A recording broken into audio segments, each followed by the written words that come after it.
Hello बच्चों, तो कैसे हो आप लोग। आज हम स्टार्ट करने वाले हैं एक बहुत ही इंटरेस्टिंग चैप्टर जिसका नाम है magnetic effect of electric current. Yes, अब काफी सारे बच्चों ने मुझसे बोला था कि सर आप बायो का चैप्टर स्टार्ट करिए या केमिस्ट्री का चैप्टर स्टार्ट करिए, है ना। कर सकते थे, ऐसा नहीं है कि कर नहीं सकते थे, कर सकते थे। बट जैसा कि मेरा लास्ट वीडियो जो था वो था इलेक्ट्रिसिटी के ऊपर और magnetic effect of electric current, जो कि हमारा ये चैप्टर है, this is totally related with electricity, है ना। तो अगर हम इस बीच में कोई बायो का या केमिस्ट्री का चैप्टर स्टार्ट करते तो वो जो फ्लो है ना इलेक्ट्रिसिटी वाला, वो ब्रेक हो जाता।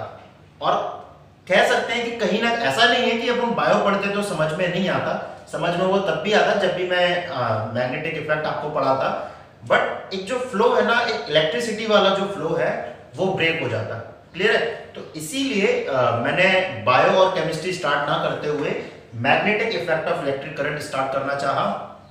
ठीक है, क्योंकि ये दोनों आपस में रिलेटेड हैं, है ना। या फिर हम कह भी सकते हैं कि इलेक्ट्रिसिटी और मैग्नेटिक इफेक्ट ये पूरा एक यूनिट है ना। दोनों एक दूसरे से काफी ज्यादा रिलेटेड हैं। ठीक है, तो स्टार्ट करते हैं magnetic effect of electric current. जैसा कि मैंने बोला था कि इलेक्ट्रिसिटी के या इलेक्ट्रिक करंट के तीन इफेक्ट होते हैं। एक heating effect of electric current, एक magnetic effect of electric current and third one is chemical effect of electric current, है ना। दो हम लास्ट वीडियो में डिस्कस कर चुके हैं, अपने इलेक्ट्रिसिटी चैप्टर में डिस्कस कर चुके हैं, हीटिंग इफेक्ट और केमिकल इफेक्ट। ये हमें पढ़ना है, that is magnetic effect of electric current, है ना। तो काफी इंपॉर्टेंट टॉपिक है ये और काफी इंपॉर्टेंट चैप्टर है ये, है ना। काफी सारे बच्चों को ये चैप्टर तो पढ़ लेते हैं, बाद में प्रॉब्लम आती है इसके क्वेश्चंस में कि इसके क्वेश्चंस कैसे आएंगे सर, इसके क्वेश्चंस थ्योरेटिकल आते हैं या इसके क्वेश्चन न्यूमेरिकली आते हैं सर, या इसके क्वेश्चन कॉन्सेप्चुअली आते हैं। तो काफी प्रॉब्लम होती है बोर्ड में जब इसके क्वेश्चंस आते हैं। तो हम हर एक चीज बहुत अच्छे से पढ़ेंगे, कवर करेंगे। तो क्लियर है, स्टार्ट करते हैं आज का ये हमारा जो चैप्टर है। ठीक है, थोड़ा हिस्ट्री में चलते हैं ना, थोड़ा इतिहास को पढ़ते हैं, है ना, कि मैग्नेट कैसे आई, मैग्नेट क्या होता है। क्लियर है, magnetic effect of electric current कैसे आया। तो थोड़ा अपने आप को पीछे लेके चलते हैं, है ना, बहुत पीछे लेके चलते हैं। क्लियर है, तो हिस्ट्री के बारे में जानते हैं थोड़ा मैग्नेट की। तो एक मैग्नीसिया करके एक शहर था, है ना, उसमें एक आदमी था जिसका नाम था सेफर्ड मैग्नीज।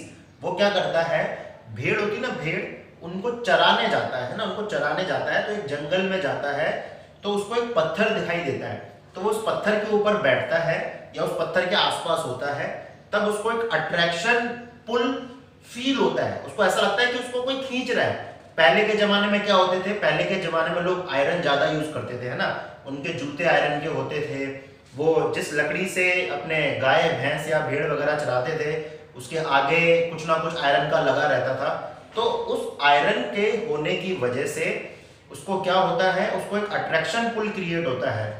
तो डर जाता होगा, काफी डर जाता होगा, क्योंकि उस समय तो लोगों को नॉलेज नहीं थी कि मैग्नेट जैसा भी कुछ होता है ना। उस समय तो बस क्या, ज्यादातर लोग भूत प्रेतों पे ज्यादा विश्वास करते थे। तो काफी डर जाता है, उसको लगता है कि शायद भूत वगैरह या कुछ ना कुछ ऐसा ना हो, है ना। तो इस तरीके से ये कहानी है इस मैग्नेट के डिस्कवरी के ऊपर, कि किस तरीके से मैग्नेट डिस्कवर होती है। तो वो जिस पत्थर, है ना, जिस पत्थर पे उसको ये फील होता है, उसका नाम होता है क्या, मैग्नेटाइट। क्या नाम होता है, मैग्नेटाइट। यहीं से आपका मैग्नेट वर्ड निकलता है और यहीं इसी पत्थर से आपकी मैग्नेट बनती है। क्लियर है, ये नेचुरल मैग्नेट है। कैसी मैग्नेट है, नेचुरल मैग्नेट। क्लियर हुआ। तो इस तरीके से आपकी मैग्नेट की डिस्कवरी होती है, खोज होती है मैग्नेट की, पता लगता है मैग्नेट के बारे में, जाने अनजाने में पता लगता है। ऐसा नहीं बोल सकते कि पर्टिकुलर कोई खोज करने ही गया था इसकी, जाने अनजाने में मैग्नेट के बारे में पता लगता है। तो इसको हम बोलते हैं नेचुरल मैग्नेट। क्यों बोलते हैं, क्योंकि ये नेचर में पाया जाता है। क्लियर है। अब जैसा कि हम मैग्नेट के बारे में जानते हैं, मैग्नेट क्या करता है, अट्रैक्शन करता है। क्या करता है, अट्रैक्शन, है ना। लोगों को तो नहीं, है ना, किसी भी मैग्नेटिक मटेरियल को, मैग्नेटिक मटेरियल क्या होते हैं, मैग्नेटिक मटेरियल वो सब्सटेंस होते हैं that can be attracted by magnets itself, है ना, जो कि मैग्नेट्स के द्वारा अट्रैक्ट किए जाते हैं, उनको हम मैग्नेटिक मटेरियल बोलते हैं। तो मैग्नेट बेसिकली क्या करती है, मैग्नेट बेसिकली किसी भी मैग्नेटिक मटेरियल को अपनी तरफ अट्रैक्ट करती है। अब क्या सिर्फ अट्रैक्ट करती है? तो आंसर है नो। मैग्नेट जो है वो अट्रैक्ट करती है और रिपेल भी करती है ना। रिपेल, अट्रैक्ट मतलब खींचना अपनी तरफ, रिपेल मतलब दूर भागना, है ना। तो जैसा कि हमारे पास मैग्नेट होती है, हम मैग्नेट को काफी सारे शेप्स में देखते हैं, है ना। इस शेप को बोलते हैं बार मैग्नेट, ठीक है। इस तरीके से एक यू इस तरीके से एक मैग्नेट होती है जिसको हम बोलते हैं हॉर्सशू मैग्नेट, है ना। ये डिस्क मैग्नेट हो गई आपकी, डिस्क मैग्नेट, ठीक है। बार मैग्नेट, हॉर्सशू मैग्नेट, घोड़े की पैर की जो नाल होती है ना उसके जैसा शेप है, देखो इसका, हॉर्सशू मैग्नेट, डिस्क मैग्नेट। तो काफी अलग अलग हमारे पास शेप की मैग्नेट होती हैं, क्लियर है। तो हमने क्या किया, जब हमारे पास नेचुरल मैग्नेट आई, हमने उसको यूज करना स्टार्ट किया, हमने उसको अलग अलग शेप्स दिए। अब देखो क्या हुआ, हमने एक बोल सकते हैं, हमने मैग्नेट के पोल्स डिसाइड किए। मैग्नेट के जो एंड होते हैं ना, मैग्नेट के जो एंड्स होते हैं, दो एंड होते हैं मैग्नेट के, एक ये और एक ये। तो इन दोनों एंड को हमने नाम दिया क्या, नॉर्थ और साउथ पोल। अब काफी सारे बच्चों के दिमाग में क्वेश्चन आया होगा कि हमने यही दो नाम क्यों दिया, है ना। हम नाम दे सकते थे ए और B, A and B and, one और टू एंड, है ना। क्यों हमने नॉर्थ और साउथ दिया? तो उसका रीजन है, जब हमने मैग्नेट को फ्रीली सस्पेंड किया किसी थ्रेड से लगा के, तो हमने क्या देखा, मैग्नेट अपने आप को हर बार, हर केस में, हर कंडीशन में वो अपने आप को क्या कर रही थी, अर्थ के नॉर्थ और साउथ डायरेक्शन की तरफ अपने आप को अलाइन कर दे रही थी या मोड़ दे रही थी, है ना। जैसे मैंने सपोज इसको लटकाया तो ये ऐसे घूम घूम के एक पर्टिकुलर डायरेक्शन में आया। सपोज ये अर्थ का ज्योग्राफिकल नॉर्थ है, ये अर्थ का ज्योग्राफिकल साउथ है, तो यही वाला जो अर्थ का ज्योग्राफिकल नॉर्थ है ये मैग्नेट का नॉर्थ पोल बन गया, और ये वाला पीछे वाली साइड वाला जो अर्थ का ज्योग्राफिकल साउथ पोल है वो अर्थ का जो मैग्नेट का साउथ पोल बन गया। तो इस तरीके से हमने क्या किया, मैग्नेट के पोल्स को नाम दिए, नॉर्थ पोल और साउथ पोल। दो टाइप के मैग्नेट के क्या होते हैं, पोल, है ना। इसमें भी नॉर्थ पोल साउथ पोल होता है, इसमें भी नॉर्थ पोल साउथ पोल होता है ना।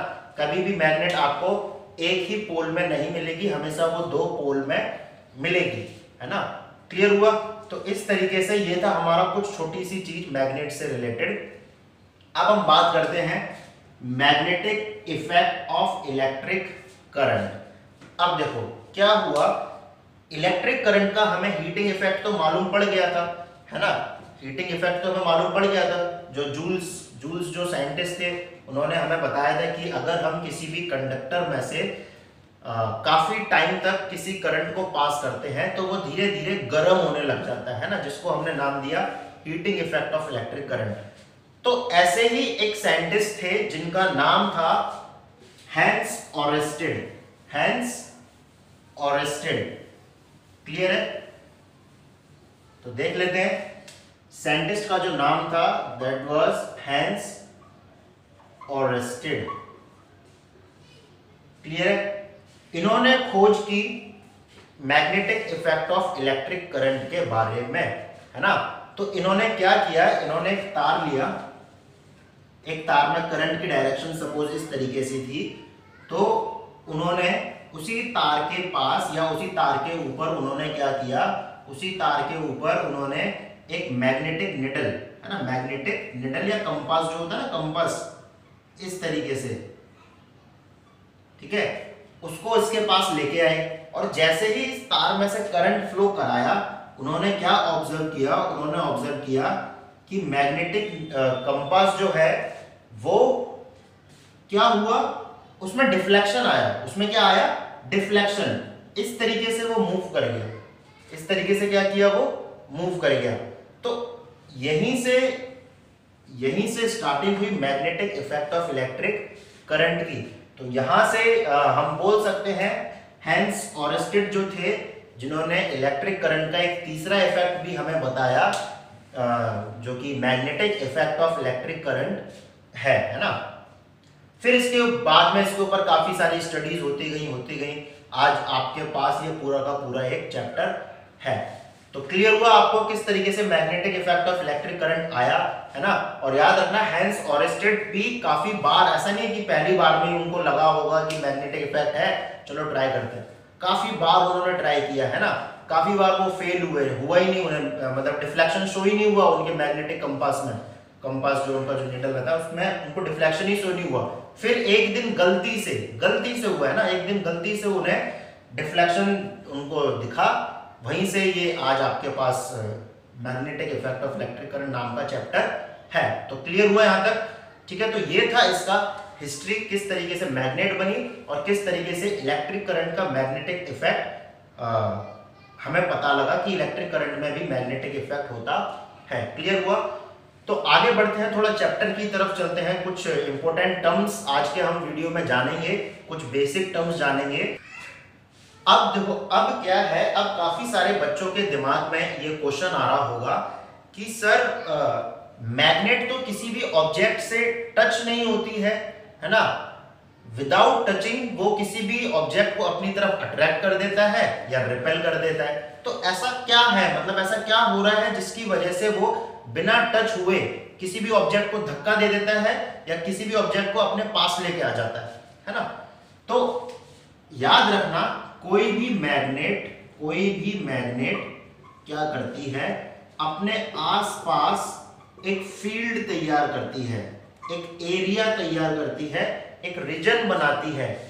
और वो रीजन इस तरीके से होता है, वो रीजन अगर उस रीजन के अंदर, अगर उस स्पेस के अंदर, उस एरिया के अंदर अगर कोई भी मैग्नेटिक मटेरियल एंटर करता है तो क्या होगा, तो वो उसे अपनी तरफ खींच लेगा, है ना, या उसे दूर भगा देगा।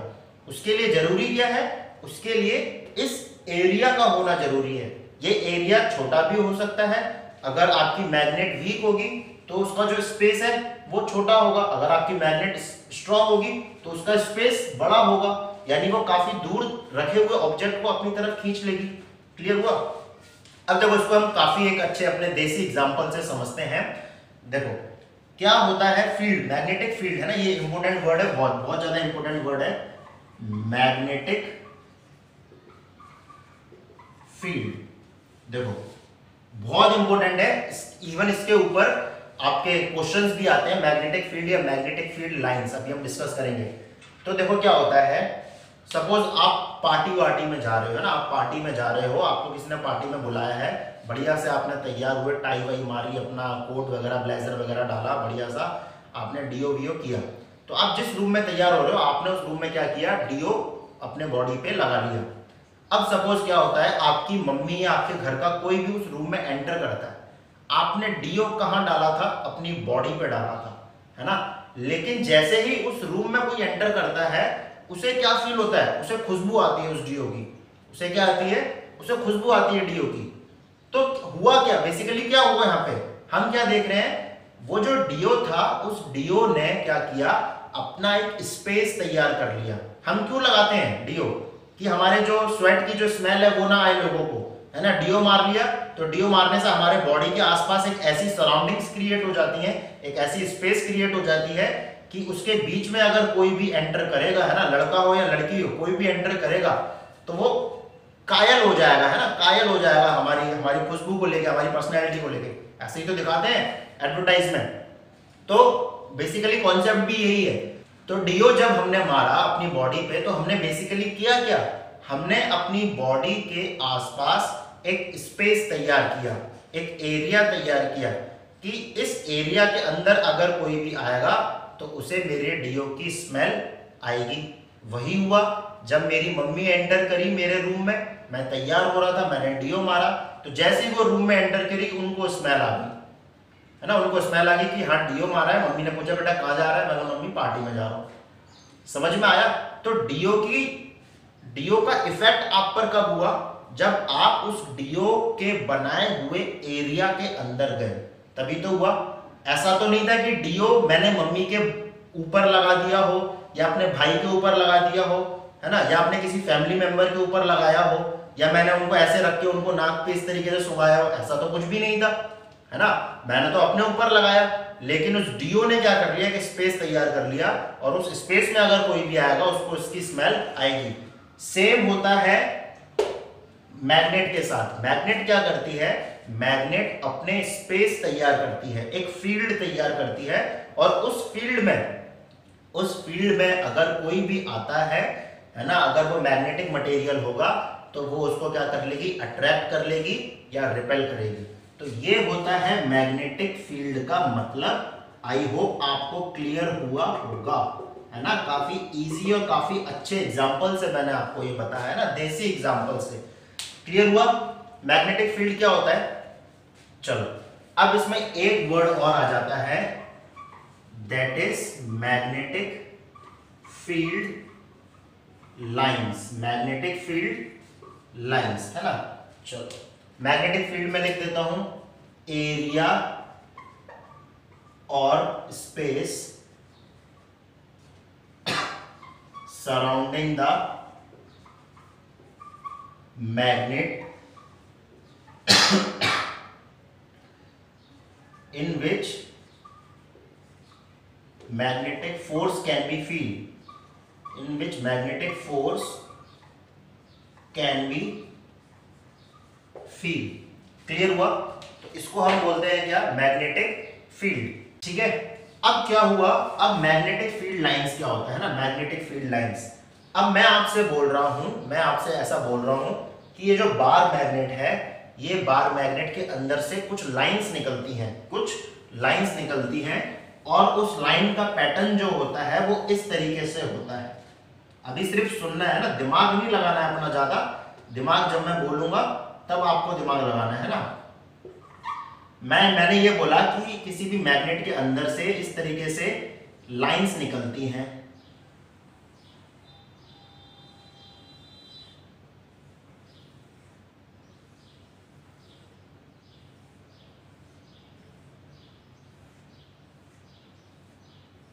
इस तरीके से, तो कोई भी एक मैग्नेट अपने आसपास इस तरीके से एक एरिया बनाती है लाइन वाइज।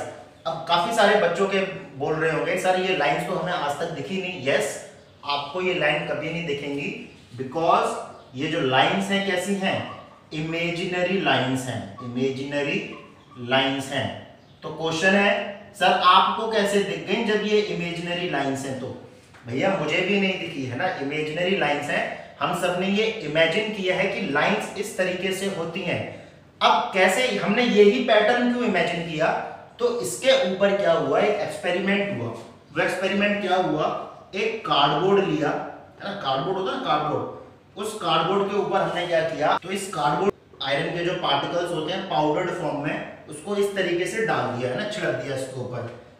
फिर धीरे से हमने इसके ऊपर क्या किया, एक बार मैग्नेट रखी। अब हम थोड़ी देर बाद क्या देखते हैं, इसको 2-3 बार टेप किया, इस तरीके से टेप किया इसको, इसमें हल्का हल्का इसको मारा, कार्डबोर्ड को हिलाया।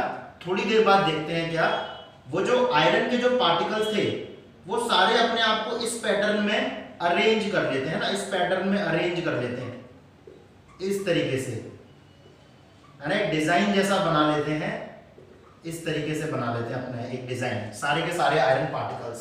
क्लियर है। तो वहीं से ये इमेजिनेशन हमने लिया कि जो मैग्नेट है वो लाइंस के फॉर्म में मैग्नेटिक फील्ड लाइंस बनाती है। यहां से ये इमेजिनेशन आया, है ना, हवा में नहीं आया कुछ भी। क्लियर है। तो इस तरीके से ये एक्सपेरिमेंट किया गया, देन हमने ये मैग्नेटिक फील्ड लाइंस ड्रॉ की, एक इमेजिनरी लाइंस दिखाई नहीं देती हैं, हमने अपनी तरफ से माना। अब इन मैग्नेटिक फील्ड लाइंस की भी डायरेक्शन के बारे में बात की गई। तो हमने मैग्नेटिक फील्ड लाइंस की डायरेक्शन बोला कि जो मैग्नेट होती है, अगर हम उसके बाहर की मैग्नेटिक फील्ड लाइंस देखें तो वो नॉर्थ से निकलती हैं, साउथ में एंटर करती हैं। नॉर्थ से निकली, साउथ में एंटर की, है ना, नॉर्थ से निकली, साउथ में एंटर की। वहीं अगर हम इनसाइड द मैग्नेट बात करें, इनसाइड द मैग्नेट, तो वो साउथ से एंटर करती हैं और नॉर्थ से निकलती हैं। अब क्वेश्चन है सर यहां तक समझ में आ रहा था कि हमने ये इमेजिन किया, सर ये डायरेक्शन किसने बता दी फिर? तो भैया उसके लिए एक चीज बता दूं, डायरेक्शन के लिए हमारे पास उस समय क्या था, कंपास हुआ करता था, है ना। कितने सारे लोग जो है वास्को डिगामा, कितने सारे जो लोग थे, है ना, जो सी रूट के थ्रू ट्रेवल करते थे, वो क्या करते थे, कंपास को यूज करके, है ना, कंपास हमारी अर्थ भी तो एक मैग्नेट की तरह बिहेव करती है। तो कंपास को यूज करके डायरेक्शन पता करके वो ट्रेवल किया करते थे। तो उसी कंपास को रखा है ना, जब उसको रखा तो उसने नॉर्थ पोल इस तरीके से शो किया। जैसे ही हम उसको दूर लेते गए है ना, कंपास को दूर लेके गए, तो कंपास निडल का जो नॉर्थ पोल था वो अपने आप को इस तरीके से मोड़ता गया और हम उसको इस तरीके से मूव कराते गए। तो इस तरीके से ये डायरेक्शन आई नॉर्थ पोल और साउथ पोल की। मैग्नेट के बाहर जो मैग्नेटिक फील्ड लाइंस हैं वो नॉर्थ से निकलती है साउथ में एंटर करती है, नॉर्थ से निकलती है साउथ में एंटर करती है। क्लियर हुआ? तो यहां से ये डायरेक्शन वाला जो direction of magnetic field lines था, इस तरीके से ये कॉन्सेप्ट आया आपका। तो ये सारी चीजें आपको समझनी है। अब इसमें एक बहुत ही इंपॉर्टेंट टॉपिक है, इसको रफ कर देता हूं मैं। एक बहुत ही इंपॉर्टेंट टॉपिक है, that is properties of magnetic field lines, है ना, properties of magnetic field lines, properties of magnetic field line. समझना इसको काफी ज्यादा जरूरी है, बोर्ड में इसका 2 से 3 मार्क का एक ना एक क्वेश्चन आ जाता है। तो पहली प्रॉपर्टी की अगर हम बात करें, तो पहली प्रॉपर्टी तो अपने आप में मैग्नेटिक फील्ड लाइंस जो हैं वो इमेजिनरी लाइंस हैं। ये हो गई आपकी पहली प्रॉपर्टी। दूसरी प्रॉपर्टी, ये एक क्लोज्ड एंड कर्व्ड लूप बनाती है। देखो सारे के सारे क्लोज्ड है, कोई भी ओपन नहीं है। एक क्लोज्ड है और कर्व्ड है और एक लूप बन रहा है ना, क्लोज्ड कर्व्ड लूप बनाती है। तीसरे की अगर हम बात करें, इट ओरिजिनेट मतलब निकलना, it originate from north pole से निकलती है and emerges to south pole, और साउथ पोल में एंटर करती है ना, enter to the south pole. ये कब की बात है? ये आउटसाइड द मैग्नेट है ना, आउटसाइड द मैग्नेट। यहां लिख देता हूं मैं, outside the magnet.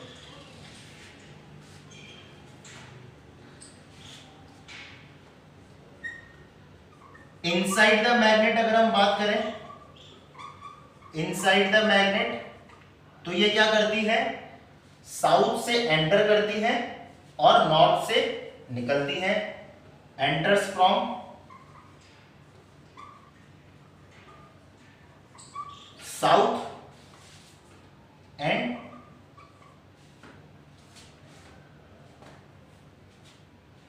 Escape from north. Clear है? नेक्स्ट देख लेते हैं, एक और प्रॉपर्टी इसकी देख लेते हैं। सबसे important property, it never intersect each other, यानी magnetic field lines never intersect each other. अब ये समझने में काफी बच्चों को प्रॉब्लम आती है कि ये कॉन्सेप्ट बेसिकली है क्या। देखो, it never intersect each other, याद रखना किसी भी कर्व में, है ना, मैथ में हमने पढ़ा है, मैथ में कोई भी कर्व की अगर डायरेक्शन फाइंड आउट करनी है तो हम क्या करते हैं, उस कर्व पे टेंजेंट डालते हैं, वो टेंजेंट आपको डायरेक्शन बताता है। क्लियर है ना, ये सब मालूम है आपको, है ना। 9th में भी हमने पढ़ा है कि किसी भी कर्व की डायरेक्शन कौन शो करता है, एक टेंजेंट शो करता है।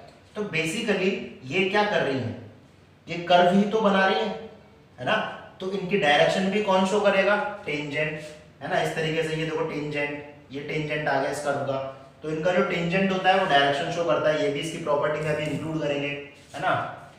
It's tangent shows the direction of magnetic field. अब ध्यान से देखो, अगर मैं किन्हीं दो सर्कल को या दो कर्व को इंटरसेक्ट करता हूं, सपोज एक कर्व मेरा ये है, दूसरा कर्व मेरा ये है, इन दोनों को मैंने इंटरसेक्ट किया। सपोज इस कर्व की डायरेक्शन ये थी और इस कर्व की डायरेक्शन ये थी। अब ध्यान से देखो, इस कर्व से टेंजेंट ऐसे निकला, इस कर्व से टेंजेंट ऐसे निकला, है ना।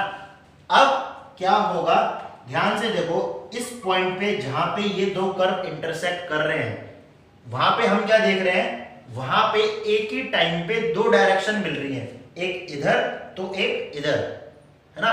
तो एक ही टाइम पे दो डायरेक्शन शो होंगी, यानी अगर आपकी मैग्नेटिक फील्ड लाइन आपस में इंटरसेक्ट कर रही है ना, तो हमें क्या दिख रहा है यहाँ पे, ये दोनों इंटरसेक्ट कर रही हैं अगर दो आपकी जो मैग्नेटिक फील्ड लाइंस हैं, तो इट मींस एक ही पॉइंट पे आपकी जो मैग्नेट है वो इधर भी शो कर रही है डायरेक्शन, इधर भी शो कर रही है, जो कि पॉसिबल है नहीं, है ना।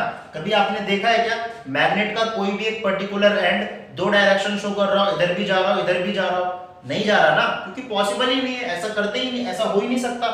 तो इसी की वजह से बोला जाता है कि magnetic field line never intersect each other, क्योंकि अगर वो करेगी तो एक ही पॉइंट पे दो टेंजेंट जाएंगे, दो टेंजेंट मींस दो डायरेक्शन, और दो डायरेक्शन मींस आपका जो मैग्नेट है उसका कोई भी एक पर्टिकुलर एंड एक टाइम पे दो डायरेक्शन शो कर रहा होगा, जो कि कतई पॉसिबल नहीं है ना, कतई भी पॉसिबल नहीं है।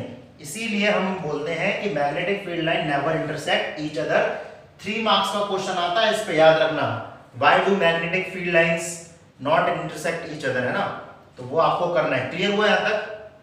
चलो अब इसमें एक चीज और देख लेते हैं। मैंने यहाँ पे सर्कल बना के रखे हुए हैं, तीनों सर्कल एक जैसी बना के रखे हुए हैं। अब ध्यान से देखो, इस सर्कल में 3 लाइन आ रही है, इस सर्कल में 3 लाइन आ रही है, ठीक है। बट अगर हम इस सर्कल की बात करें, इसमें ध्यान से देखो, 1 2 3 4 5 6 7 8 9, 1 2 3 4 5 6 7 8 9। तो हम क्या देख रहे हैं, इन दोनों एंड में ज्यादा लाइंस पास आउट हो रही हैं, इन दोनों सर्कल में कम लाइन पास आउट हो रही हैं। और आपने एक चीज और देखी होगी, कभी भी मैग्नेट के बीच में अगर आप कुछ रखोगे तो मैग्नेट के बीच में वो चीज चिपकी नहीं रहती है, या तो वो इस एंड पे खिसक जाएगी या उसको ये वाला एंड अपनी तरफ खींच लेगा। ऐसा क्यों होता है? तो उसका रीजन यही है, उसका रीजन ये है, मैग्नेट के एंड पे जहां पे पोल्स होते हैं वहां पे मैग्नेटिक फील्ड लाइंस कैसी होती हैं, क्राउडेड होती है। क्राउडेड मतलब बहुत सारी मैग्नेटिक फील्ड लाइंस होती हैं। वहीं अगर हम बीच की बात करें, बीच में, तो बीच में हम क्या देख रहे हैं, मैग्नेटिक फील्ड लाइंस बहुत कम है। और याद रखना, जितनी ज्यादा मैग्नेटिक फील्ड लाइंस उतनी ही मैग्नेटिक स्ट्रेंथ क्या होगी आपकी, ज्यादा। इसीलिए आपके जो पोल्स होते हैं वो स्ट्रॉन्ग मैग्नेटिक फील्ड क्रिएट करते हैं, स्ट्रॉन्ग मैग्नेटिक स्ट्रेंथ होती है। वहीं अगर हम बीच में बात करें, बीच में वीक स्ट्रेंथ होती है। क्लियर हुआ? तो यहाँ पे एक पॉइंट और लिख देते हैं, हालांकि जगह तो बची नहीं है बट लिख देते हैं। Magnetic field, magnetic strength, magnetic field is crowded at poles, due to which magnetic strength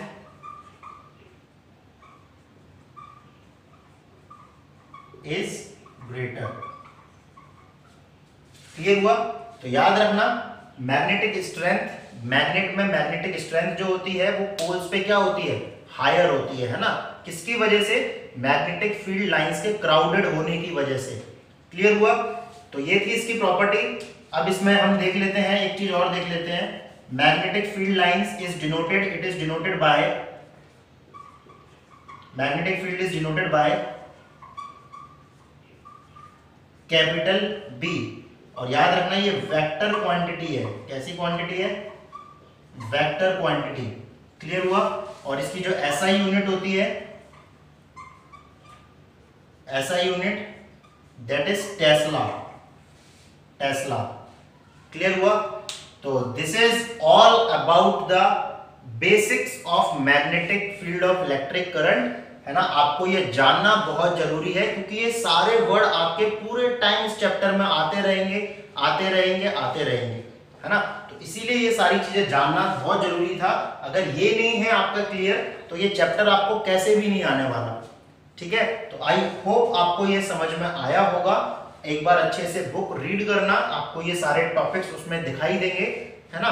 तो आज के वीडियो में बस इतना ही। मिलते हैं अपने नेक्स्ट वीडियो में नेक्स्ट टॉपिक के साथ। थोड़ा इस चैप्टर को और आगे बढ़ेंगे और अच्छे से डीप में इसको समझेंगे। ठीक है? तो तब तक के लिए पढ़ते रहिए, है ना। इलेक्ट्रिसिटी के न्यूमेरिकल्स में अगर कोई प्रॉब्लम है तो वो मुझसे मैसेज करके या मेरे को कमेंट करके पूछ सकते हो और इसको थोड़ा सा रीड करिए, है ना। स्टार्टिंग में हो सकता है थोड़ा सा प्रॉब्लम आए, बट आई होप कि नहीं आएगी, है ना। आपको कोई भी इस तरीके की प्रॉब्लम आएगी नहीं। तो खेलते रहिए, कूदते रहिए और अपने आप को हेल्दी रखिए। मिलते हैं अपने नेक्स्ट वीडियो में नेक्स्ट टॉपिक के साथ। तब तक के लिए bye bye, goodbye, take care.